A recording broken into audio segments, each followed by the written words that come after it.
कुरान में अल्लाह तबारक व तआला इरशाद फरमाता है, कुल लिइबादियल्लज़ीना आमनू युक़ीमुस्सलाह व युनफ़िक़ू मिम्मा रज़क़नाहुम सिर्रन व अलानियतम मिन क़ब्लि अन यातिय यौमुल ला बैउन फ़ीहि वला ख़िलाल। अल्लाह तबारक व तआला अपने हबीब रसूल, अपने लाडले रसूल जनाब मुहम्मद रसूलुल्लाह सल्लल्लाहु ताला अलैहि वसल्लम से इरशाद फरमाते हैं कि ऐ मेरे हबीब, आप मेरे ईमान वाले बंदों से कह दीजिए, ऐ मेरे हबीब आप मेरे ईमान वाले बंदों से कह दीजिए कि वो वक्त पर नमाज की पाबंदी करें, और मैंने जो उसको दौलत दिया है, माल दिया है, उसमें से कुछ खुफिया तौर पर, कुछ ऐलानिया तौर पर भी खैरात किया करें। उस दिन के आने से पहले पहले जिस दिन खरीदो फरोख्त बंद हो जाएगी, जिस दिन न कोई खरीदो फरोख्त होगी कि कोई चीज़ देकर नेक अमाल खरीद लिए जाए, उस दिन के आने से पहले पहले कि न दोस्ती काम आएगी कि दोस्त को कोई चीज़ देकर दोस्त से नेक अमाल खरीद लिए जाए। मेरे भाइयों, आज मैं चाहता हूँ कि मज़हब इस्लाम के अंदर जो सबसे अहम रुकन है, यानी जिस धर्म को और जिस मज़हब को हम मानते हैं, उस मज़हब में जो सबसे अहम रुकन है उस पर मैं बात करूं। अगर कोई ईमान वाला, कोई मुसलमान उस रुकन को छोड़ देता है तो मैं कह सकता हूँ कि वो मुसलमान नहीं है, वो मुसलमान नहीं हो सकता है, वो मोमिन नहीं हो सकता है, वो ईमान वाला नहीं हो सकता है। और मैं आपको ना बताऊं, 110 सहाबा इकराम ऐसे हैं जिन्होंने कहा है कि जो उस रुकन को जानबूझकर छोड़ दे। ध्यान से सुनने की ज़रूरत है एक एक बात को मुसलमानों। 110 सहाबी ऐसे हैं जिन्होंने कहा है कि जो उस रुकन को जानबूझकर छोड़ दे, कोई उज़्र नहीं है, कोई बीमारी नहीं है, कोई परेशानी नहीं है, कोई मुसीबत नहीं है, बिला किसी उज़्र के उस रुकन को छोड़ दे, तो मेरे भाइयों 110 सहाबा इकराम ऐसे हैं जिन्होंने कहा है कि वो काफिर हो जाता है, उसके सीने से, उसके दिल से ईमान निकल जाता है। सहाबा इकराम ने कहा है मेरा भाई। और कुरान में अल्लाह तबारक व तआला इरशाद फरमाता है, कुल लिइबादियल्लज़ीना आमनू युक़ीमुस्सलाह व युनफ़िक़ू मिम्मा रज़क़नाहुम सिर्रन व अलानियतम मिन क़ब्लि अन यातिय यौमुल ला बैउन फ़ीहि वला ख़िलाल। अल्लाह तबारक व तआला अपने हबीब रसूल, अपने लाडले रसूल जनाब मुहम्मद रसूलुल्लाह सल्लल्लाहु ताला अलैहि वसल्लम से इरशाद फरमाते हैं कि ऐ मेरे हबीब आप मेरे ईमान वाले बंदों से कह दीजिए, ऐ मेरे हबीब आप मेरे ईमान वाले बंदों से कह दीजिए कि वो वक्त पर नमाज की पाबंदी करें, और मैंने जो उसको दौलत दिया है, माल दिया है, उसमें से कुछ खुफिया तौर पर, कुछ ऐलानिया तौर पर भी खैरात किया करें। उस दिन के आने से पहले पहले जिस दिन खरीदो फरोख्त बंद हो जाएगी, जिस दिन ना कोई खरीदो फरोख्त होगी कि कोई चीज़ देकर नेक अमाल खरीद लिए जाए, उस दिन के आने से पहले पहले कि ना दोस्ती काम आएगी कि दोस्त को कोई चीज़ देकर दोस्त से नेक अमाल खरीद लिए जाए। लेकिन आज मेरे भाइयों, मुझे अफसोस के साथ कहना पड़ रहा है, आज हमारा माहौल क्या है, ज़रा गौर कीजिए। 100 रुपये का नोट मस्जिद में देना बहुत भारी लगता है, बहुत भारी महसूस होता है, लेकिन यही 100 रुपये का नोट शॉपिंग के लिए, ख़रीदारी के लिए कम और छोटा लगता है जब शॉपिंग किया जाए, ख़रीदारी किया जाए। आज मुसलमानों का माहौल क्या है कि आज मस्जिद में 2 घंटे 3 घंटे बैठना बहुत मुश्किल लगता है, लेकिन यही 3 घंटे, यही 2 घंटे फिल्म देखने के लिए, कॉमेडी देखने के लिए, सीरियल देखने के लिए बहुत कम लगते हैं। आज अगर जुमा के दिन खुतबा में थोड़ी सी ताख़ीर हो जाए तो आज हम और आप परेशान हो जाते हैं। आखिर हम कहाँ जा रहे हैं मेरे भाइयों, आखिर हम कहाँ जा रहे हैं मेरे भाइयों, ज़रा गौर कीजिए।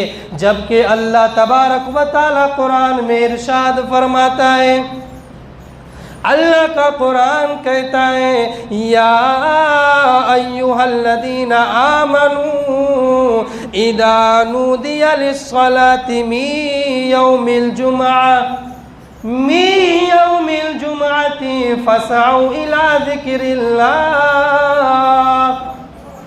वज़रुल बैअ ज़ालिकुम खैरुल लकुम इन कुंतुम तालमून।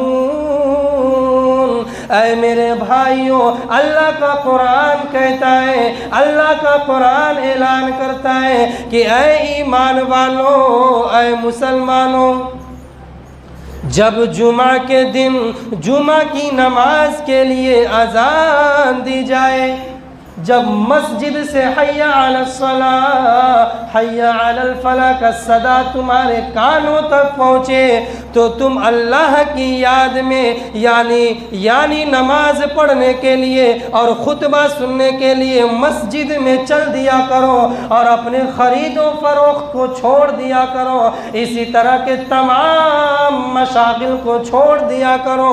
ये नसीहत है तुम्हारे लिए, अगर तुम कुछ नसीहत समझने वाले हो। लेकिन आज हम ज़रा सोचें ना, जुमा का दिन आता है, मस्जिद से हय्या अलस सलाह हय्या अलल फलाह की सदा हमारी कानों तक जाती है, तो आज हम सबसे पहले घड़ियों की तरफ देखते हैं कि ना, जब खुतबा की अजान होगी तब जाके हम जाएंगे, जब खुतबा की अजान होंगे तब जाके हम जाएंगे। लेकिन आओ मेरे भाइयों, मैं आप सबको अपने नबी का फरमान सुनाता हूँ, आमिना के लाल का फरमान सुनाता हूँ। सुनिएगा, दिल की कानों से सुनिएगा मेरे भाइयों। मेरे आका फरमाते हैं, इमामुल अंबिया ताजदार मदीना जनाब मुहम्मदुर रसूलुल्लाह सल्लल्लाहु ताला अलैहि वसल्लम फरमाते हैं कि जब कोई ईमान वाला, जब कोई मुसलमान जुमा के दिन, गौर से सुनिएगा मेरे भाइयों, जुमा के दिन अपने घर से अच्छी तरह वुज़ू करके, अपने घर से अच्छी तरह वुज़ू करके मस्जिद में सबसे पहले आता है, मस्जिद में सबसे पहले आता है और इमाम के बिल्कुल करीब होकर बैठता है और खूब ध्यान से, खूब तवज्जो से बयान को सुनता है, खुतबा को सुनता है। तो जब वो मस्जिद से निकलता है तो वो गुनाहों से ऐसे पाक व साफ़ हो चुके होते हैं जैसा कि अभी अपनी माँ के पेट से जन्म लिया हो। अल्लाहु अकबर, कितनी बड़ी फजीलत है। लेकिन आज हम और आप इससे महरूम हो चुके हैं। हम सोचते हैं कि ना, खुतबा की अजान होगी तब जाके हम जाएंगे। लेकिन आओ मेरा भाइयों, जो लोग नमाज नहीं पढ़ते हैं, मैं उनसे कहना चाहता हूँ, सुनो, मेरे आका फरमाते हैं कि जो लोग नमाज नहीं पढ़ते हैं, नमाज को जानबूझकर छोड़ देते हैं, तो जब वो लुक़मा उठाता है तो लुक़मा अल्लाह तबारक व तआला के दरबार में बद्दुआ करती है कि या अल्लाह तू हुक्म दे, मैं इसके हलक में जाकर अटक जाऊं और मैं इसके अभी काम समाप्त कर दूं। बेनमाजी जब ज़मीन पे चलता है तो बेनमाजी के लिए ज़मीन भी बद्दुआ करती है कि ऐ अल्लाह अगर तू हुक्म दे तो मैं फट जाऊं और मैं बेनमाजी को अपने अंदर संभालूं। बेनमाजी जब ज़मीन पे चलता है तो कीड़े मकोड़े जो छोटे छोटे हैं कीड़े मकोड़े वो भी अल्लाह तबारक व तआला के बारगाह में बद्दुआ करते हैं कि या अल्लाह तू हुक्म दे तो मैं इसको डस लूँ। ज़रा यही 3 बात पे ज़रा गौर करने की मकाम है जो लोग नमाज नहीं पढ़ते हैं। जुमा के दिन मेरा भाइयों तकरीर की या बयान का वक्त नहीं होता है, इसमें इस्लाह की वक्त होता है कि हम आखिर किस मोड़ पे जा रहे हैं और हमें और आपको कहाँ जाना चाहिए था। ज़रा सोचिए कि आज हमारा घर हमारा मकान मस्जिद के करीब में है, लेकिन आज हम और आप नमाज को जानबूझकर छोड़ देते हैं। आओ मैं आपको अपने नबी का फरमान सुनाता हूँ। मेरे आका फरमाते हैं कि मेरा दिल चाहता है कि मैं सारे नौजवान को कहूँ बहुत सारे लकड़ियाँ इकट्ठा करवाऊँ। मेरे आका फरमाते हैं कि मेरा दिल चाहता है कि मैं सारे नौजवानों को कहूँ बहुत सारी लकड़ियाँ इकट्ठा कराऊँ, उसमें आग लगा दूँ और मैं उस लोगों को उसमें डाल दूँ जो सिर्फ जमात को जानबूझकर छोड़ देते हैं। यहाँ पे जमात की बात है, नमाज की बात नहीं है। मैं उस लोगों को उन लोगों को उस आग में डाल दूँ जो जमात को जानबूझकर छोड़ देते हैं। और मैं आपको एक वाक़या बताकर इंशाअल्लाह ताला मैं अपनी बातों को ख़त्म कर दूंगा।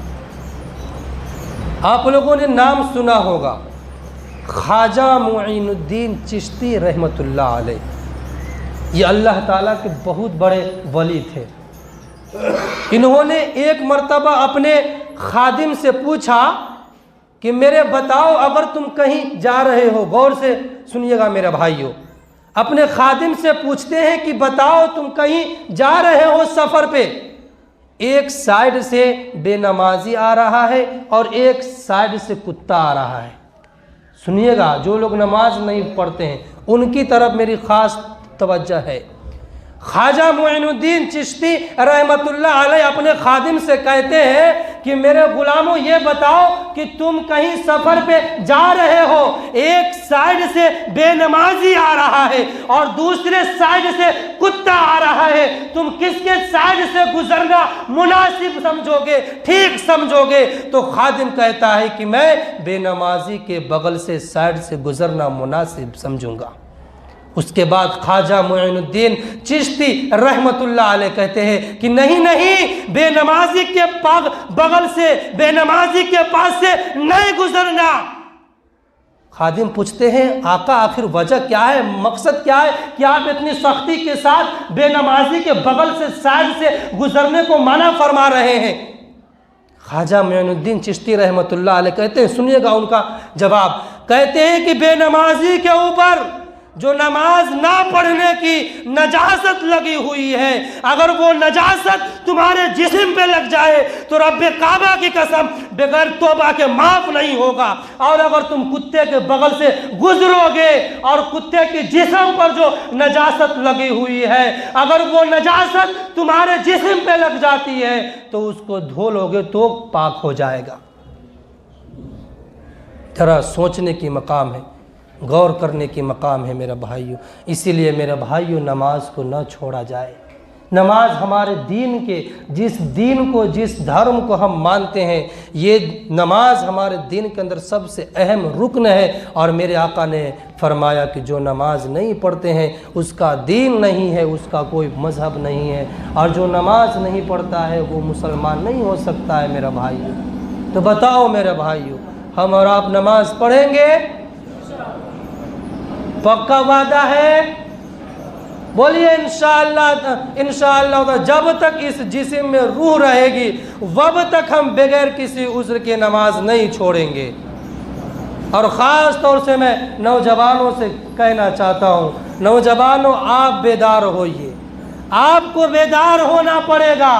मुल्क के माहौल को देखिए, मुल्क के हालात को देखिए और अपने आप को मेरे नौजवान साथियों बेदार कीजिए और आइए मस्जिद को आबाद कीजिए। रब्बे काबा की कसम कहता हूँ, जो मुसलमानों के दुश्मन है, जो मजहब इस्लाम के दुश्मन है, आप लोगों को देखकर थरथरा जाएगा कि ना नौजवान बेदार हो चुका है। और जिस धर्म के और जिस मज़हब के नौजवान बेदार हो जाए, मैं मिंबर रसूल पे बैठकर कहता हूँ उस दीन के ऊपर और उस मज़हब के ऊपर कोई उंगली उठाने वाला पैदा नहीं हो सकता है। लेकिन अफसोस की बात है, अफसोस की बात है कि आज हमारे नौजवान ही मस्जिद से दूर है, दीन से दूर है, अपने मज़हब से दूर है। तो नौजवानों, मैं आप लोगों से पूछना चाहता हूँ, बताओ नमाज कायम करेंगे हम लोग? नहीं, आवाज़ नहीं आई है।